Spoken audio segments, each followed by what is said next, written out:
It's 7 o'clock. I'm calling the East Lyme Planning Commission meeting to order. Now time for roll call, right to left. Brian Bombeck. Cindy Collins. Kurt Scott. Rich Gordon. Tom Fitty. Nick Menapace. Thank you. Now time for the Pledge of Allegiance.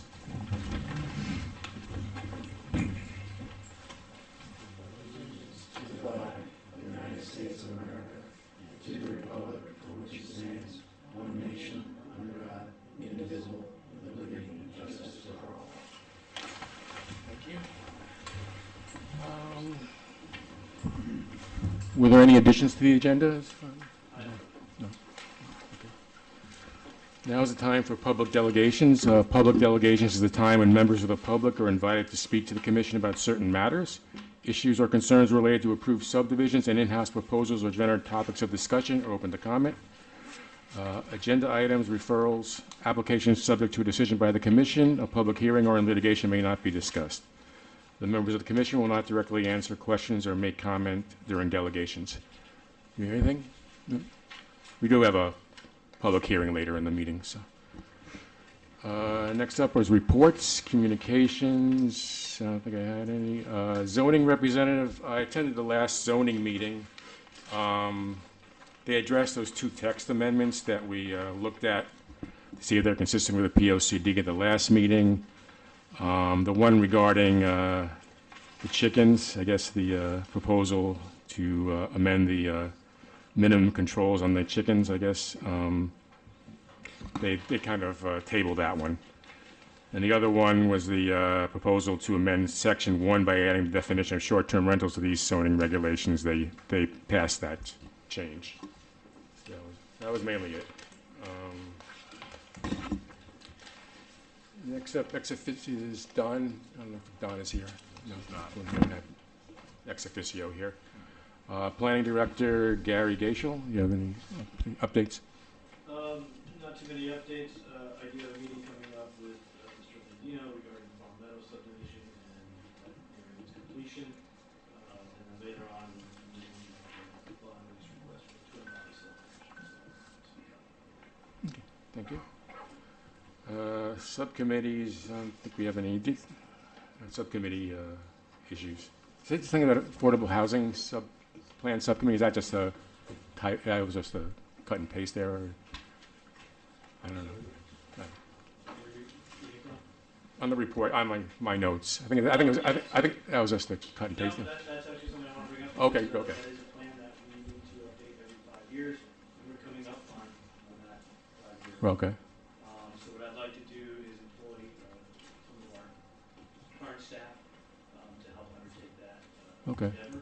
So I'm going to suggest that the commission formulate a subcommittee to work on that affordable housing. Okay. 5 years.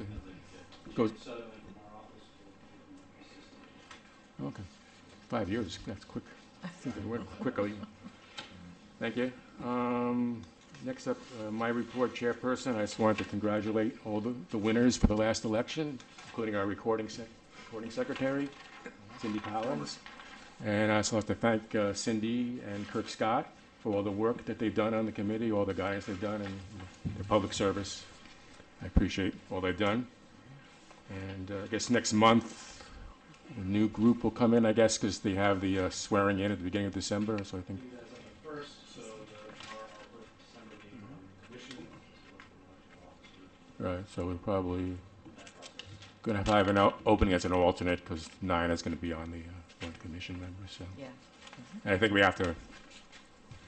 Well, I guess we have to make a decision on that in December because otherwise it'll go to the selectmen unless we have a special meeting or something.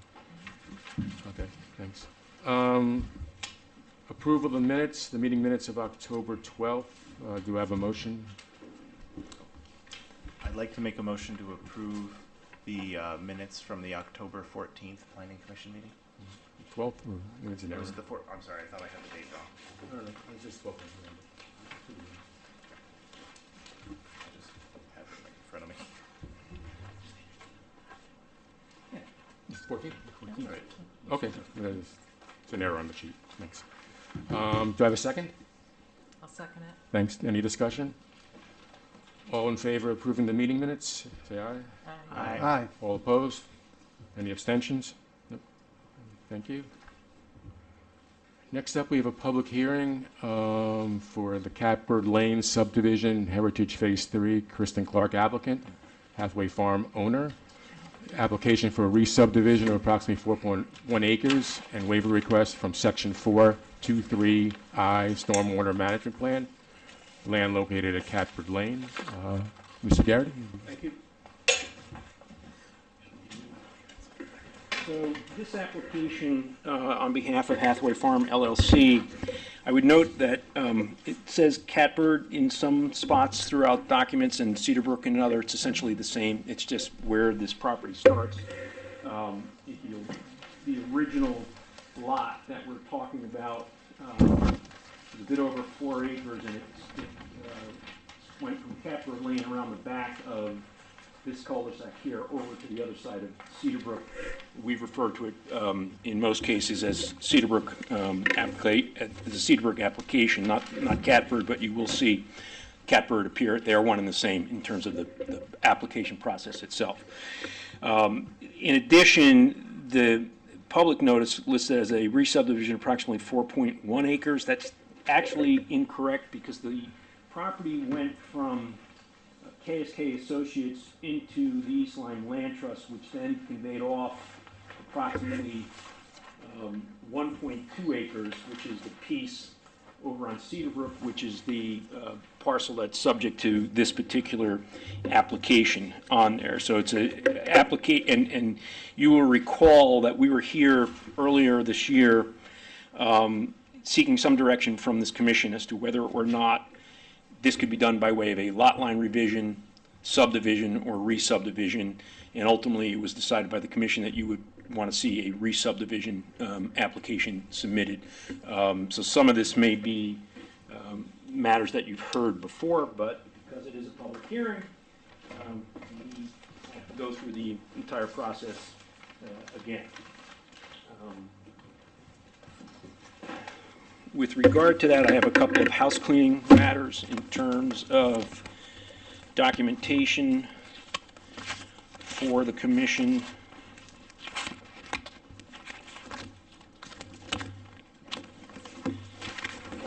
One of the things that I would like to submit, not sure that it is necessarily an issue that needs to, that may or may not need to be addressed, but I want to have this in the record.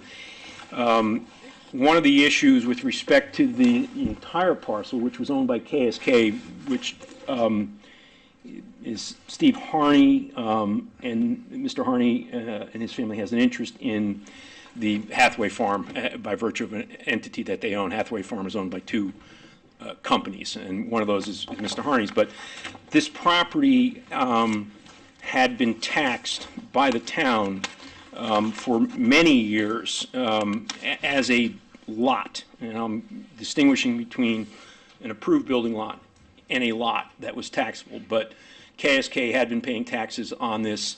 Attorney Novak, who represents the East Lyme Land Trust, had written to the tax assessor indicating that the land should be taken off the tax rolls, at least that portion that was the land trust retained as open space. The response from the tax assessor was that she would do so after the approval of the October 31st, 2025 grand list on that. So I'd like to make Mr. Novak's or Attorney Novak's letter and the assessor's response part of the record in this, because I think what's important in that is that the town has treated it as a taxable lot for many, many years.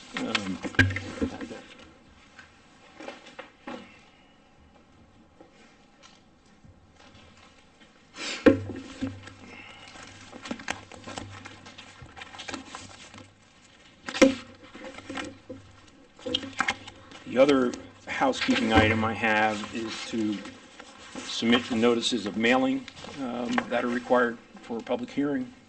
I'm handing those to Mr. Gaishel at this moment.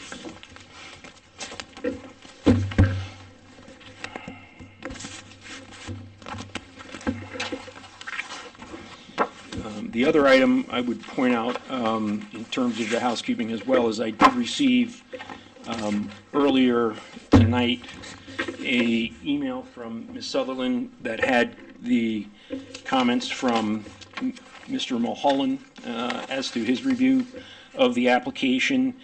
I've had a brief chance to look over that application or that response and have the following comments with regard to that. The subdivision that Mr. Mulholland is talking about in his letter, and this is set forth in the letters themselves and the response from the then applicant, was a informal review of a conceptual cluster subdivision for the entire parcel that's known as the Heritage Subdivision. Ultimately, what came out of that was that the entity that was doing that subdivision submitted a conventional subdivision, which was later modified when the second phase of that subdivision was conveyed to New England Forestry. And there was land in the subdivision that had been contemplated as possible open space. That land that was not actually dedicated as open space, so approximately 130 plus acres were transferred to New England Forestry as open space, and a small remaining portion of the land ultimately was conveyed to KSK Associates, a series of lots within that subdivision. Those lots had been previously labeled on a subdivision map. Excuse me, let me back that up. The lots were not labeled. The subdivision map was labeled as the lots and open space, but none of the lots were indicated as being designated as open space. They were just left as other land in that. And that's important because what happens is during that period of time in the late 80s, you have a application come in where New England, where the current owners, which is the Kavanewski entity, came in and said, we're not going to go through phase two. We're going to convey the majority of that land to New England Forestry, and then conveyed out some of the remaining parcels to KSK Associates, one of which Mr. Harney actually came back in and took some of that area that was listed on one of the maps that said open space and re-subdivided that, added it to some of the other lots that he had, and used some of that land, which this commission approved a number of years back. The other item is, I didn't see this in the online record of exhibits today, but there was a memorandum that I submitted last week that outlined the title history to the property. I'd given it to Ms. Sutherland. I assume that that is enclosed or in the record, may have just not made it to the electronic version online. But that memorandum and the compilation survey, which is what you see here, that was done by Gerwick Marine, neither one appears as an exhibit just yet on there. So I want to make sure that those items are in fact in the record. And I have copies here, Gary, if you want those instead. It may save some time.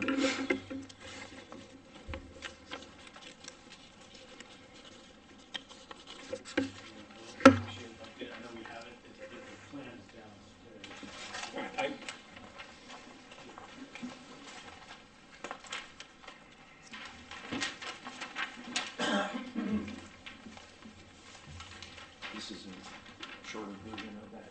It's not stamped, but the ones that were submitted Yeah, it has a race seal on it. We Correct. did receive the plan with a race seal, it's just not been scanned in.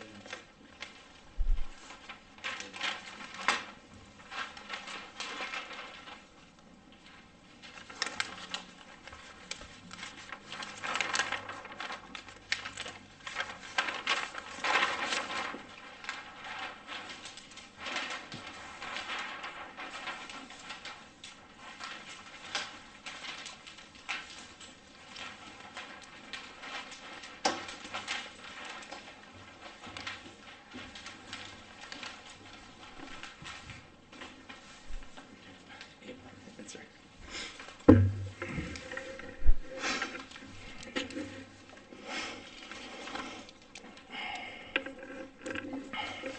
So last December, the East Lyme Land Trust acquired the entire parcel, as I indicated, and conveyed the 1.2 acres to Hathaway Farm LLC, retaining the balance of the acreage in there, which is 2.67 acres on that. The reason that that wasn't requiring any action on behalf of the commission is because the conveyance of open space is exempt from the subdivision regulations. Subsequent to that, the land trust, or more or less simultaneous with that, the land trust conveyed the parcel that we're dealing with tonight to Hathaway Farm LLC.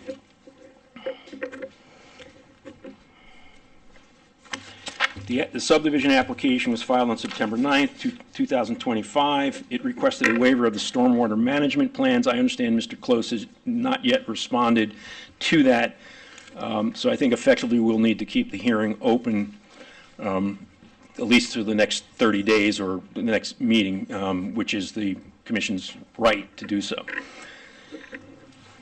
The reason the stormwater management requirement or waiver was requested is because the proposed site is not going to exacerbate any downstream flooding, would not have any adverse effects downstream on downstream receiving waters. As part of this, Mr. Tim May, a professional engineer that we have worked with and we're working with on this project, submitted a written waiver as part of the application process. I have a copy of that here just in case the commission wants to see that, because it should be in the design packet.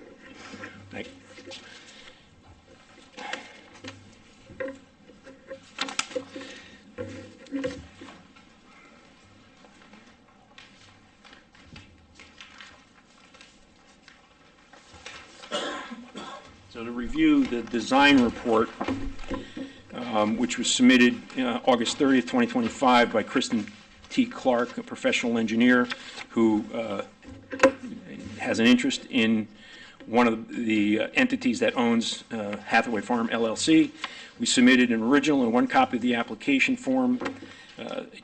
I did submit, at the request of staff last week, 10 copies of the application form, as well as 10 copies of the legal description for the property. A check for the application of $2,360 was submitted. 12 copies, 11 by 7 of the 10-page plan set were submitted. An original and signed stamp plan set were submitted. The subdivision design report, which I'll go through in a moment. 10 copies of the natural resources and cultural map. 10 copies of a site context plan. The open space report is addressed in the design report. The sewage disposal is addressed in the design report as well. So, no archaeological survey was deemed required by the state archaeologist. That's in the design report as Exhibit C. A national diversity database determination was requested and received from the state of Connecticut Department of Energy and Environmental Protection. The determination sole recommendation was to require clearing activities on the property to occur during November 1st through March 31st of any particular year of development. The soil scientist report prepared by Joseph Thoreau was provided to the Commission on October 5th. The report confirms that there are no wetlands on this particular property. No evidence of farming or pesticide use has at or near the property exists. The applicant has provided historical aerial photos as part of the application to show no farming activity has occurred on the property. Ledgelight Health District has provided a feasibility determination for a conceptual septic system, which is attached to the design report as Exhibit H. The Town of East Lyme utility engineers provided confirmation as to the availability of municipal water. This confirmation was provided to Mr. Gaishel on October 5th, 2025. There are no public improvements required by this application since it's a single lot, nor are any easements required to effectuate the plan. The application for the lot exceeds the lot size, frontage requirements of the zoning regulation. A lot in the R40 zone needs a minimum of 40,000 square feet, 150 feet of frontage. This lot has 52,177 square feet of area and 387 feet of frontage. The applicant has provided energy and conservation statement in the design report as required by section 6-2-6 of your regulation. It's provided a south-facing roof surface to allow the home to install unobstructed solar energy systems if that is so desired. It's provided an area north of the proposed home so that existing vegetation can be utilized to create a wind barrier. Provided a statement that the abutting open space will not interfere with the use of the roof on the installed system if one is so chosen. The erosion and sediment control plan is identified on page 4 of the plan set and fully complies with Connecticut guidance in effect, Connecticut deep guidance in effect as of March 24th, 2024. Those are the most recently updated regulations that DEEP has issued with respect to erosion and sediment control. No utility permits or agreements are required for the property. As understood, underground utilities and a transformer exist along Cedar Brook Lane on the frontage area of that. The open space identified in the design report is 225 acres exclusive of the additional 2.7 acres that were conveyed to the East Lyme Land Trust. So there's substantial open space in this project already. The total land in the subdivision is 332 acres, and as such, the amount of open space is 67% when your regulations only require 10%. I would note, too, that there's actually a memorandum from Attorney Mark Block, who was the counsel to the commission at the time, that indicates that in a subdivision like this, and it was addressed to this particular subdivision because, as I said, there were a number of lots in there that were just left unidentified as, and clearly not identified as building lots at the time. And Attorney Block's opinion to the commission was that that was permissible and that a client or an applicant could move or designate other areas as open space subsequent to the submission of the application. And frankly, that's exactly what happened here, is that when the Kavanewski entities decided to forego Phase 2, they conveyed and the town accepted in a written conveyance the additional acreage that went to New England National, and then the town placed a conservation easement on that.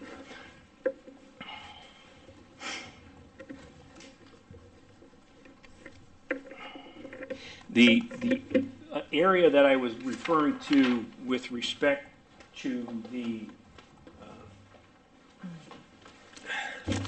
Harney application, or KSK application, is shown on a map in Draw 6, number 796, which indicates that the land in question here tonight is identified on that map that was approved by the town as remaining land of KSK Associates. It's not identified, and this is in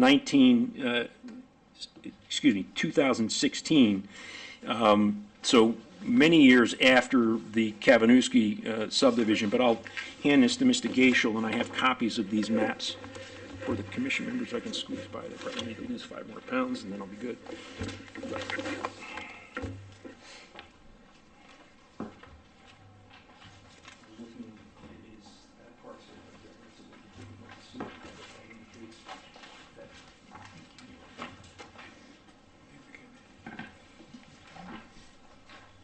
Thank you.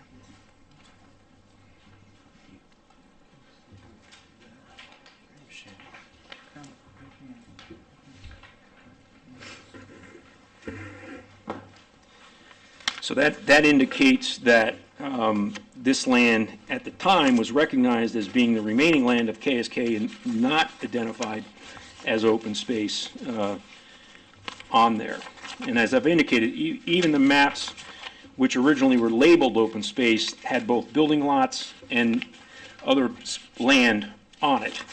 The area then that Mr. Harney acquired and re-subdivided, if you'll look at the map on the first page, you can see here it says lots, I believe it's, well, I can't tell what lot number it is from that, but There's an area to the lower right-hand corner near that cul-de-sac with some lines going through it. That area was originally unidentified, or not identified as building lots, but just left vacant, and Mr. Harney came to this commission and re-subdivided that. So to the extent that that was considered open space, or because it was on a map that had a label of open space, even though that particular parcel was not identified as open space, we have the same scenario here tonight, that none of that was ultimately accepted by the town or dedicated to the town as open space because the subdivision application changed at some point, and that's when the town and New England Forestry received the larger parcel of land and accepted a written deed from them and placed the conservation easement on that. Clearly, things had changed at that point in time, and none of this land that we're talking about tonight was ever officially designated or accepted as open space.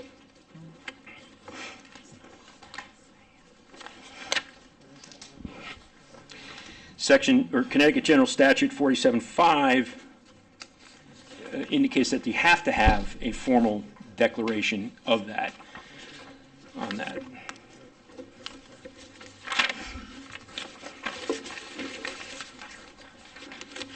So with regard to this application tonight, we're of the position that the parcel is capable of being re-subdivided such that it is, and be clear about that, the re-subdivision is because there's a change to the map that was originally submitted, and that's what required the re-subdivision, not because this was previously considered by the town, or at least by the assessor, possibly as open space, but only because we're changing the original approved map that was done originally back in the late 80s, early 90s on that. So we're seeking approval from the commission tonight to approve this as a single building lot at this point.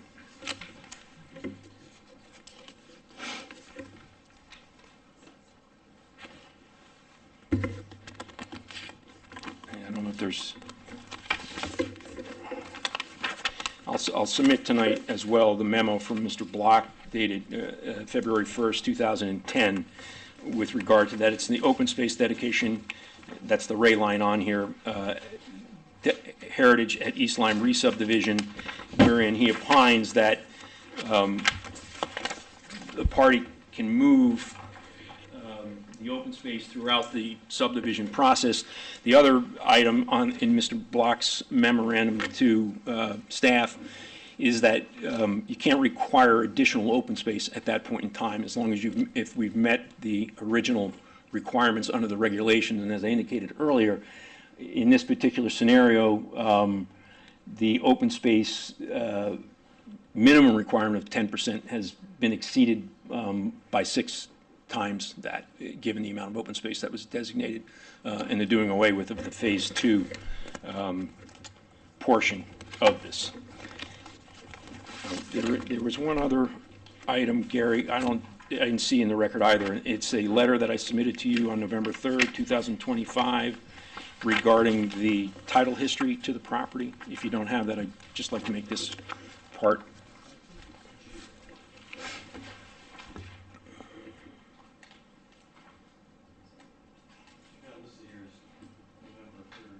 Yeah.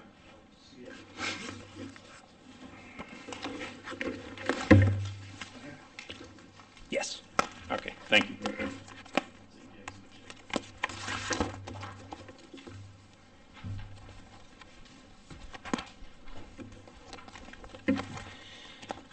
So I think essentially that covers what I need to address in terms of the application itself to the commission. I don't know if there are questions from the commission at this point or not. I should also, Mr. Gaishel submitted a memo tonight to me regarding this. I haven't had a chance to review it other than briefly. So again, we probably ask this commission to, regardless of what it does tonight, to continue the hearing till its next regular meeting so that we can respond both to Mr. Mulholland and review Mr. Gaishel's letter and respond to that if necessary. I believe probably Mr. Gager's letter to you. I guess I assume he had a question about the application by the Land Trust for an inland wetlands application.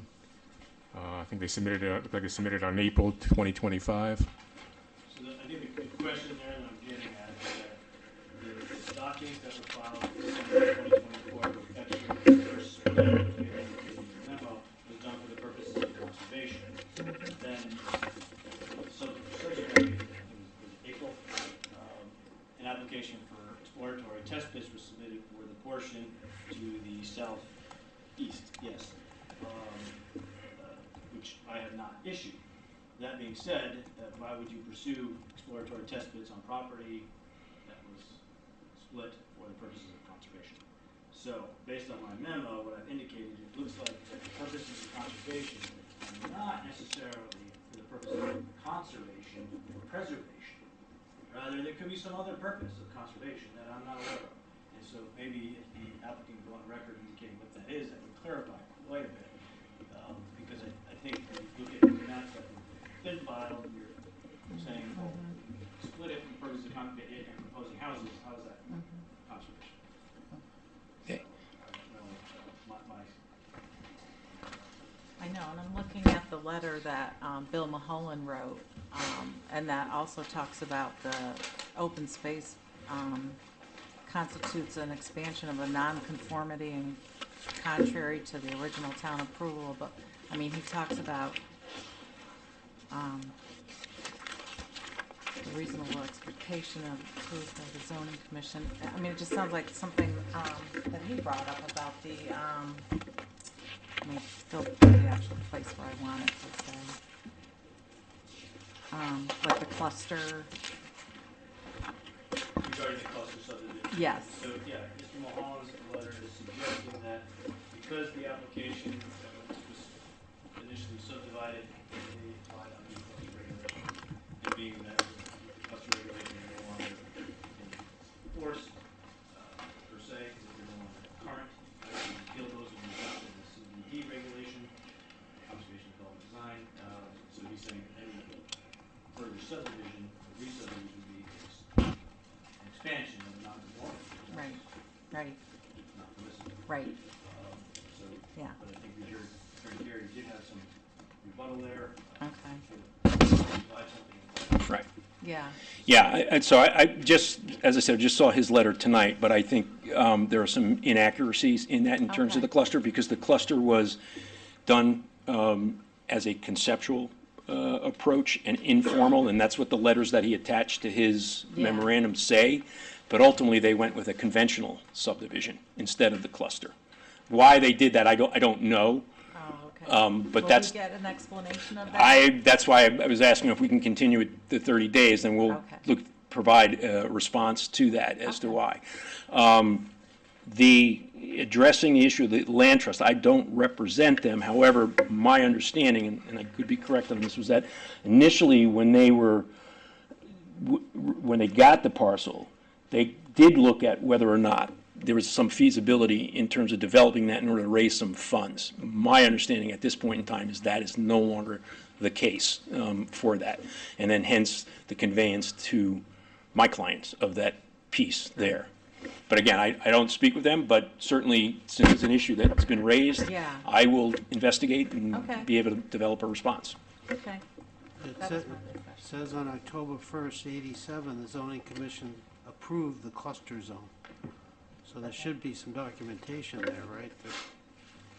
There should be, correct. Yeah, I mean, there's probably 60 pages of maps on the land records or in the clerk's office that I've looked at. But that essentially was a conventional subdivision as far as my recollection was. But again, that's an issue that we can address when we respond to Mr. Mulholland's letter. I believe there's also meeting minutes. Okay, yeah. Do you have a copy of the meeting minutes from those meetings? No, I have just what was attached to Mr. Mulholland's response. This is back in review. 87. The letter dated September 3rd, 1987. Town letterhead from the planning commission to Mr. Saunders.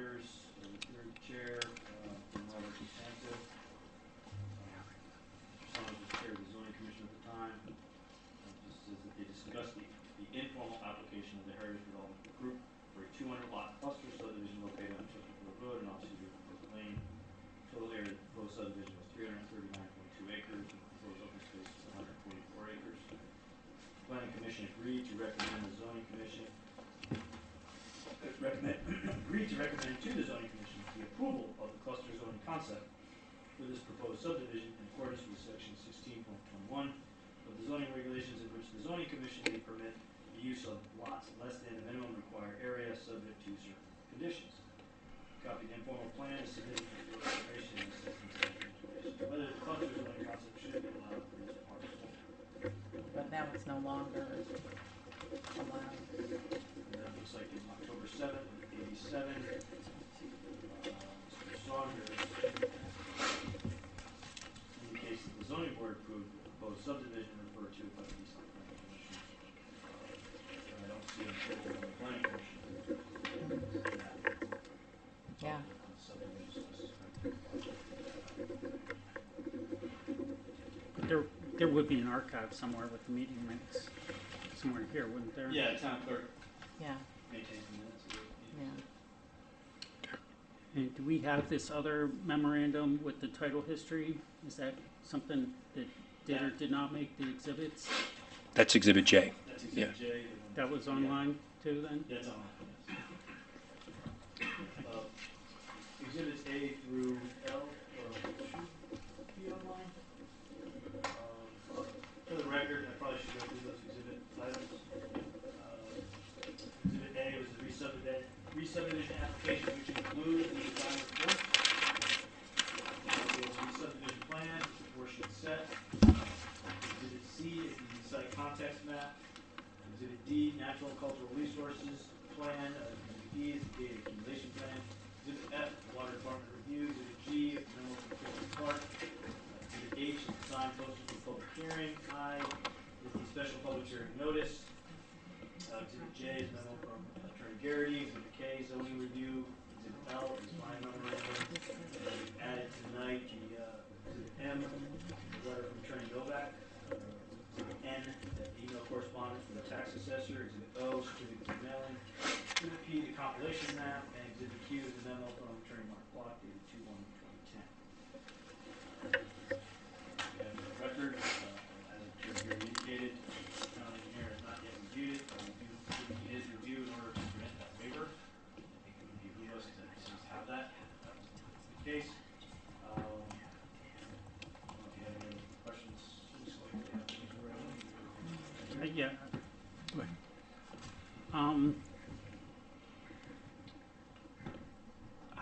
Were we going to get an opinion from the town attorney on If this? you would like one, I thought we discussed that last time. Did we not discuss that? We're gonna have to go up to special counsel. You know, our current town attorney who was purchased by. Carmody. Carmody, Torrance, yeah. Lawrence, No relation. anyhow, they still can no longer provide representation in certain matters, so if they do not provide here, we have to go up to special counsel, which I can talk to you first about and pursue that. If we need to review from legal counsel. So I can certainly do that in the interim between now and the next meeting. Sounds good. Yeah, I know the question on the open space issue with the land trust and everything that we've gone over tonight. Any other questions for Mr. Garrity? I just had one, if that's all right. I just wasn't know, in regards to the stormwater waiver, is that something that, to be honest, is that something you'd prefer to discuss? If I'm not mistaken, they're asking for a stormwater waiver for this lot. Is that something you'd prefer to discuss after you've responded to Mr. Gagel's letter? Probably be something I'd like to discuss after I've seen Mr. Okay. Close's comments. Since I'm not an engineer, I would turn it over to Mr. May, who drafted has the data, and have to see what his response would be to that. Otherwise, I wouldn't know what to tell you in terms of the actual data. I have some questions about the stormwater waiver that if it's easier for that one, we can easily just save those. Well, if you want to tell me what the questions are now, I will do my Yeah, best to I convey it just- to Mr. May. I suppose part of this may be on here, it's like, so we do have the stormwater requirements, and forgive me, because this may be more of a question for some of the past precedent for this, is like, I'm not really sure why we're end up having it just the automatic request for a waiver. with this? I know it's under 3 lots, but I mean, this is an area that we've discussed this for a lot of these properties. So, the planning commission has discussed these for properties, and I'm unclear of well, the justification for the waiver.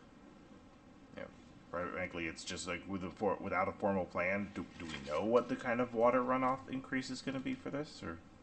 Well, we have an engineered site plan that they're estimating their calculations on. Okay, well, I guess I'm sorry, I guess I'm not, but do we, and that's include, because, yeah, forgive me, this is a little bit smaller on this one, we just got this Yeah. one tonight, so I didn't notice that one, but does that include the erosion as well? So in terms of erosion and sedimentation, that would probably, usually I'll review the plan in that regard. There's a time for 2002 in that guideline. And it kind of goes hand in hand with stormwater, and that stormwater is not controlled, it creates erosion. But having reviewed this in the ENS plan, which is on this sheet here, this is the sheet 404 of the plan set. They've got an ENS plan up in the right-hand corner, kind of covers your basic clearing, regrading, build your home, regrade around it, sod, seed, what you need your, so it's pretty standard in that.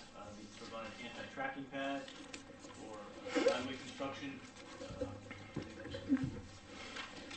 silt fence along the road side there.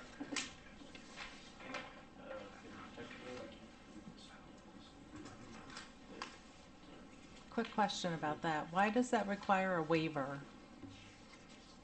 So, rather than just going through all the calculations, quite extensive, and Yeah, yeah, everything yeah. else, I think it's Is it something out of the ordinary? Is it? not for a single-family home. Okay. Because you're not building, if they were building a road, I don't think they'd be really asking for a waiver. They have to go through the exercise demonstrating that there's going to be no downstream or adverse impacts as a result of granting that waiver. So, based on their design report, which states that, we need Mr.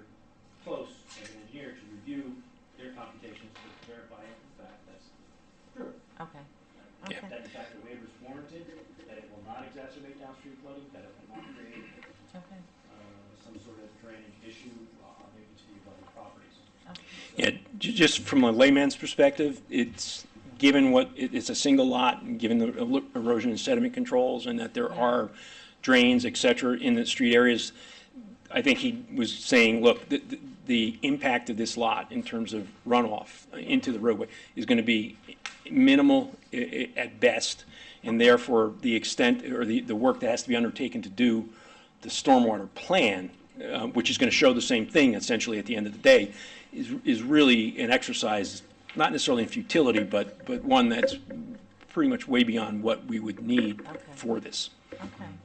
And just one more, will the way the structure is, I understand there's obviously going to be the extensive amount of building that will be because of the gradient and stuff, but there was a question of these, will blasting be required? Yeah, I had questions. about Not that as I am well. aware of. Because it doesn't seem that way, but I just know that was in one of our questions that asked about the idea of blasting happening here. Yeah. So, Yeah.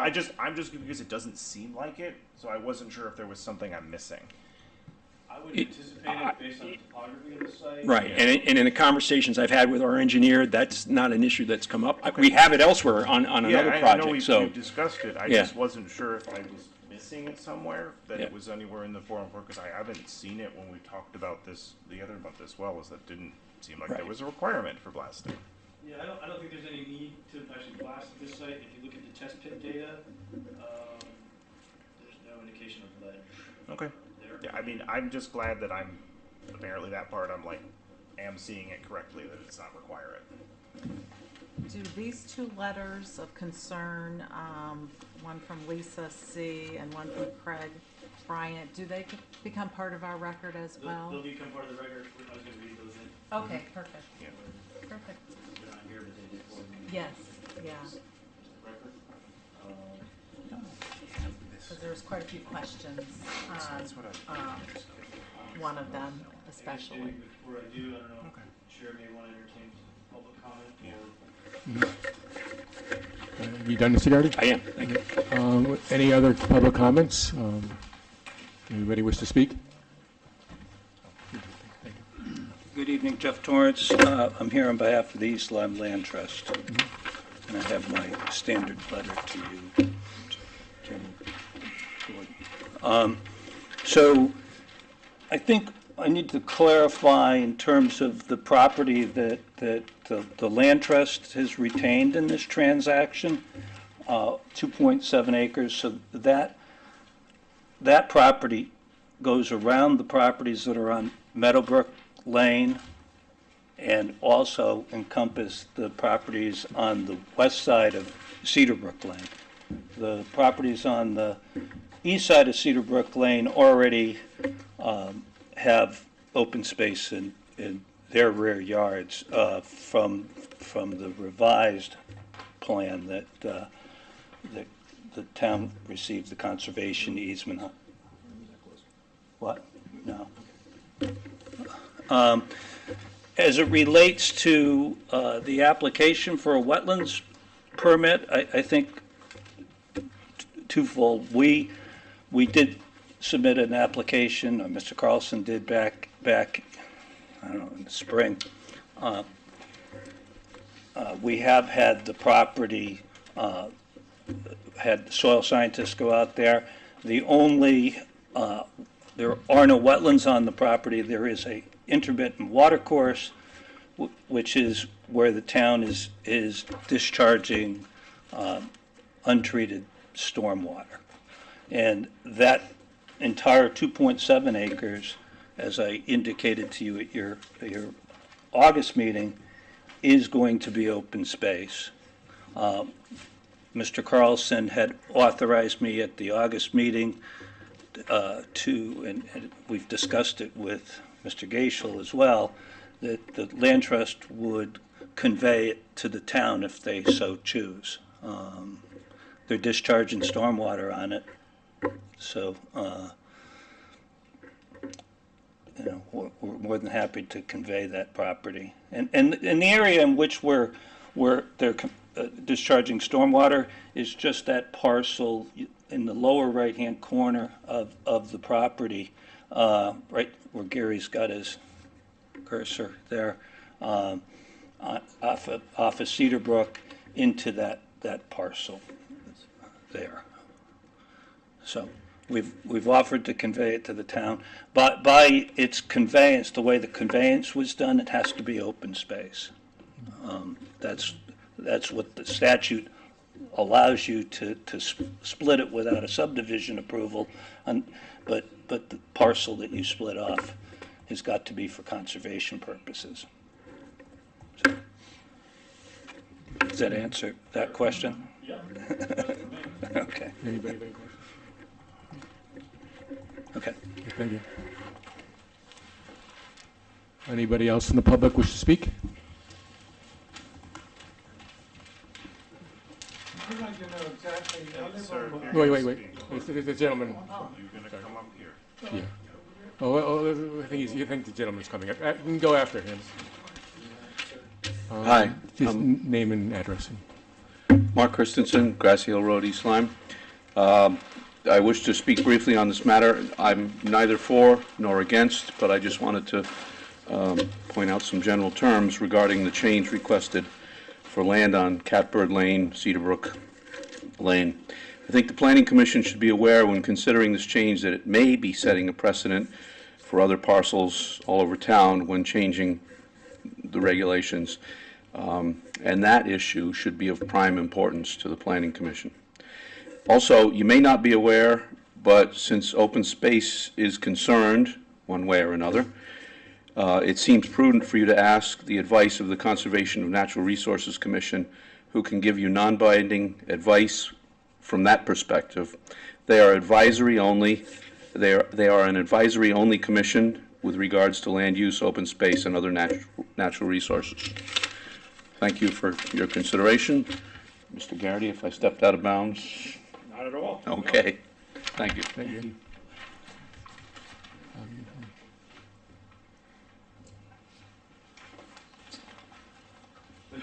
My name is Ron Rochelle, live at 4 Meadowlark Lane. I still where does that property, is the property gonna be, I don't know exactly where it's gonna be built at, or what kind of property, it's gonna be one house, or is it gonna be a bunch of houses, or apartments, or what, or farmland? It's a single-family lot. Yeah. it's a Single single okay, family. and where is it gonna be actually located? 'Cause I'm, don't know. So, for purposes of the subdivision, we have to demonstrate that the house and the setbacks, septic, water, if all of that is required,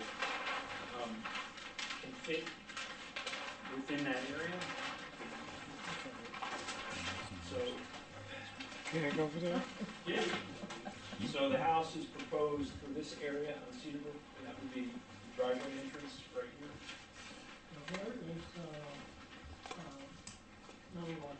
Meadowlark Lane is. So is this turn? That's turn. So it's way left. Right here. The house would be here. Correct. Now, keep in mind, subdivision regulations only require us to demonstrate that a house can be built on that property. If somebody wants, if this gets approved as is, Gary, you can correct me if I'm wrong or if I overstep my boundaries on this, but if somebody decides they want to move the house elsewhere, they gotta come back to the planning department, at least to Mr. Gaishel, and say, we want to be able to put the house over here instead of over there, and then that has to get a second approval. I just, 30 years ago, You can see it up there. Yeah, so, the first house built in the area, and it's not 30 years yeah, ago. and so if we And I go. wanted to stay that way. Meadowlark is just, this is the same parcel right here with Alphabet. This is Meadowlark in this area. Okay, good. So, I I'm just- just to help represent, I put a aerial map up on the, you can see where Meadowlark is here, and this is the subject Okay. parcel. I just hate for them to build a house and be looking down on me, you know, 'cause I have an acre lot, but, I'd hate to have a house in my backyard looking right at me, you know? Sure. Yeah. I would like to clarify Attorney Gary's comment regarding the house location. If the commission were to approve this, they would adhere to the zoning official would have to review the building permit application and ensure that this house would meet these building setbacks. So they can move the house anywhere within the square of the building setbacks. They still have to maintain that 30-foot side yard, side and rear, so which is our side and rear yard setbacks for the underlying zone. I'm Lady. I'm in Name and address. Lady. I'm in A Meadowlark Lane. And John Murch, 8 Meadowlark Lane, in Yeah. that neighborhood nearby Yeah. there. Near the Yeah. one's gonna build. So we understand when we bought the house, we understand that that space is supposed to be open space, approved under the original subdivision plan. Now it's kind of changing, so it's kind of violates what originally was set. So I think we, our concern is that we're starting to pick out every little angle of free land and the commitment originally, and there seems to be little schniggles here and there. Obviously, we're not legal masterminds and we don't have legal representation to do counterpoints to that detail.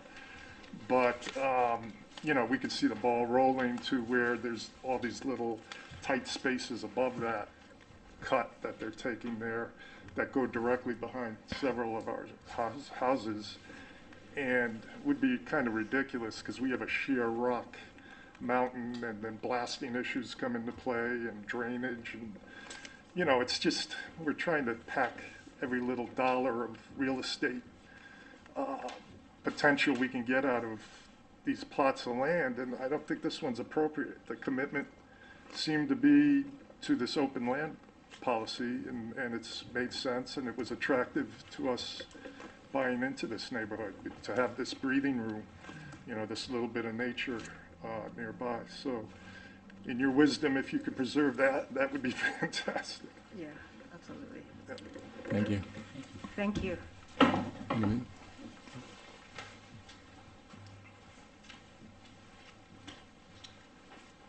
Craig Bryant, 2 Meadowlark Lane. I'm one of the people who sent in that email. I sent that before I looked at any of the plans or looked at any of the stuff. So bear with me. You guys are a lot smarter than I am, and everyone here has a better understanding of this stuff than I do. But a couple issues I have, originally I did say the blasting. I mean, if you look at that property, it is very rocky. There is ledge, you can see that. So if that house did determine that they want to build in a different location, maybe blasting does become an issue. Not only that, I don't know if you have visited that plot, but I just don't understand how you're going to fit a home in there. It is all, it's all, I mean, you can see on the topo map just how rough it is. You're going to be squeezing something in there that I'm worried that it's going to be on the market for a very long time, or it's going to switch hands pretty consistently, which we've seen with a number of other homes in the neighborhood that are either on higher ground or have steep ledges in the backyard. My wife's lived there for almost 14 years now, and when she purchased the home, we're right on the corner of Cedar Brook and Meadowlark. You can see Carlone is the owner.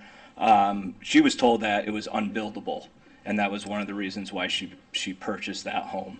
And actually, I'm a little confused too. I didn't receive a letter, and our names weren't on the list of people who were supposed to be mailed a letter, even though our property abuts that. So I'm a little confused there as well.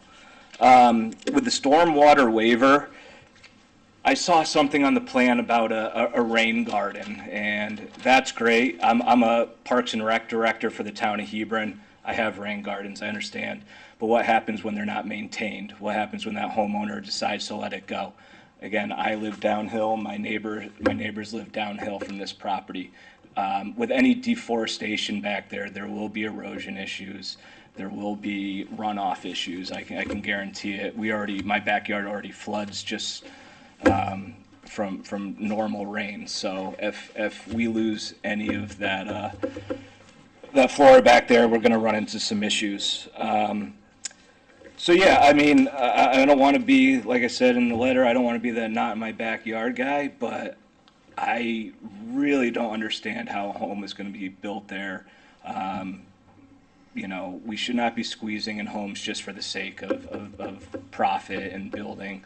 They should have looked into it 25 years ago when they built the subdivision. And again, when you're told that it's an unbuildable property, I would assume that, I'm going to listen to the real estate agent or the town at that point. So, like I said, I mean, some of this stuff is confusing. I appreciate that some of it's going to conservation land, and I appreciate that the subdivision is over 60% conservation land.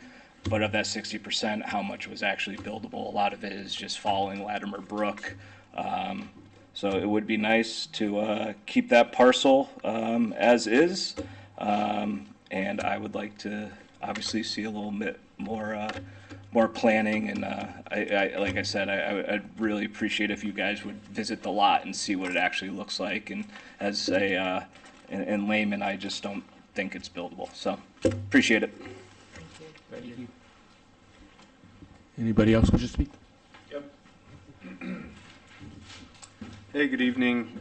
Tom Nealon, Nelan, 6 Meadowlark Lane. I'm opposed to this as well. Looked at the lot when we first moved in, saw it was open space. It's a beautiful area. We really liked the wildlife.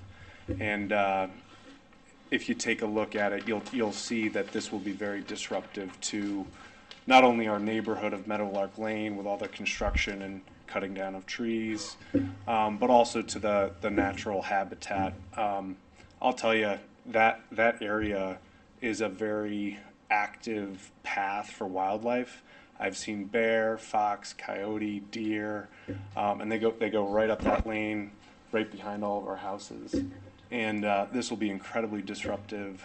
I know wildlife's probably not in the, you're probably not considering that here, but it is a concern of mine. And certainly we all have family who've lived there a long time. I have young kids.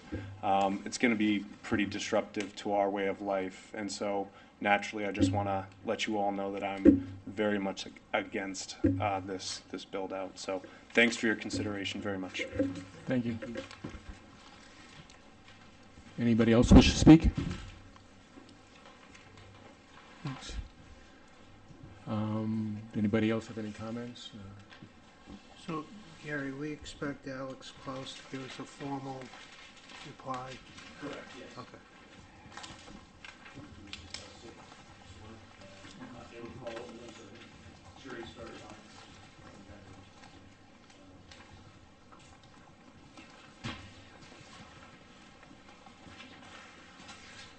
Anybody else? No? Did anything comment about Mr. Christensen's request to have an advisory agency look at it, conservation? Yeah, if you'd like, we can forward the plans over to the Conservation Commission. Okay. Mr. Chair, can I make a motion that we forward the plans over to the Conservation Commission for evaluation? Don't know if we need a motion. I don't know if we need I to. just need consensus. Okay, yeah, I think that'd be good. Yeah. Also provide staff support to that commission. Yeah, all right. There's that. Clarify the building setback issue. Should this get approved, where that house can go, but it would have to stay within those building setbacks according to the zoning code. Okay. Did anybody else have any other comments?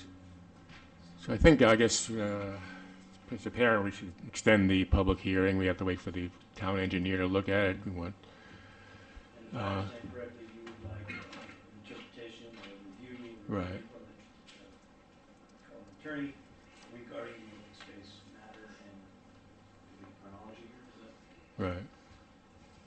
And the cluster, regarding, right, we're also gonna get a response from Attorney Garrett in regards to that, so yeah. I think if we bring on any legal counsel, then Right. read that as well, so. Right. But we can at least get them up to speed with what we have and, go from there. Okay. Most likely, we'll probably look to, Mike Carey, he had commented previously on the lot line revision application. So, being that he's familiar with the case, start there. Okay. Anybody else have any questions? Anybody else? I guess we can entertain a motion to extend the public hearing To the next regular schedule. until the next scheduled meeting in December. So moved. Thank you. Yeah, second? Second. Any other comments? All in favor of extending a motion to continue the public hearing until December? Aye. Aye. All opposed? Any abstentions? Thank you. Thanks. Okay. Next up, zoning referrals. I don't think we have any. Municipal referrals. I don't think we have any. Old business, the subdivision regulations, section 4 of the application. Sorry. Excuse me? Excuse me? Excuse me. Can you, we're still having a Keep meeting. going on. You can leave. You can leave. Yeah, Just, you we're just trying go to outside, yeah. finish our meeting. Well, you're talking about a letter, but we didn't receive a letter, neither did my next neighbor. None of us got letters. I think it's a letter to us, I think. One on Meadow Lark Lane, 2, 4, 6. Oh. Oh. I just asked him and asked him, he said, no, Yeah. letters. So again, No, in regard to the letters, I used, there were certificates of mailing. right. So they were mailed out on November 3rd, 2025, so maybe they're en route. I don't know. That was a letter for the, I have them by now, because we're 10 days beyond. that was a letter for notification of a public hearing that he's talking about, or? So the applicant's required to send notice to the abutters. which Right. Oh, okay. verify this, so. Yeah. Them not, again, them indicating that they didn't receive it, well, that could be procedurally effective in some regards. They showed up, so they somehow found out about it and got the notice. So I think, I think court is probably fall on itself and not go anywhere. Mm-hmm. So the fact that they're here and we're able to speak Right. I can address that next time too. But you're right. Thank you. And then we get back to the subdivision regulations, section 4, application submission procedure. I think, Gary, do you have any updates on that? Okay. That is kind of slight background. I do have it on the forefront though, but things to pick up. Meet with Tim Bleasdale, go over his comments, because it were lengthy in regards to the section, short of us actually just deleting the section. That was what the council had initially suggested. Maybe we omit it, and then if we wanted to take something back, we do that, but I think we can certainly have some more discussion where we want to go. I was thinking maybe it might behoove us to bring Attorney Lisa and to have a conversation with the commission. Better clarification, figure out which way. Thank you. Next up, under new business, Twin Valley 23 lot CDD subdivision, a request for a bond reduction. Yes, Again, they've got quite a bit of work completed, stormwater detention basins in on both ends of the site, the first binder course, the asphalt's down, so it's in a pretty good, condition as far as E&S and, completion of public improvements. However, the town, engineer has to do a site walk and run through all of the items that have been completed and sign off basically. Just to verify that they're compliant with the regulations. So that has not yet been done. He's working on coordinating that with EG Homes. So as soon as they get that inspection done, they'll have the results back, whether or not we can release any monies, how much. And, so again, depending upon Alex Close, our town engineer, I was sick. And again, I know from the emails back and forth, they're coordinating. Hopefully we'll have a go for next month and we'll might be able to release something before the end of the year for them, I don't know. But I do think all they need really left is just a final course of asphalt and a couple of trees, I think. I'm trying to at least get out of them to provide some additional buffer to one of the existing neighbors that's right on the road, that corner lot there, that shares the town road, the boundary. There's no shoulder really. There's no 5-foot trees on the lot. So trying to, Alex did authorize the installation of 3 trees within this portion of shoulder versus the 5-foot tree street easement. So that's a little deviation from what we normally do, but Public Works is willing to accept the obstruction in the tree in the town right away. Great. okay. I'll take it. I think that's it. I can Make a entertain a motion to adjourn. So moved. So moved. Second. Second. All in favor? Aye. All opposed? I thought maybe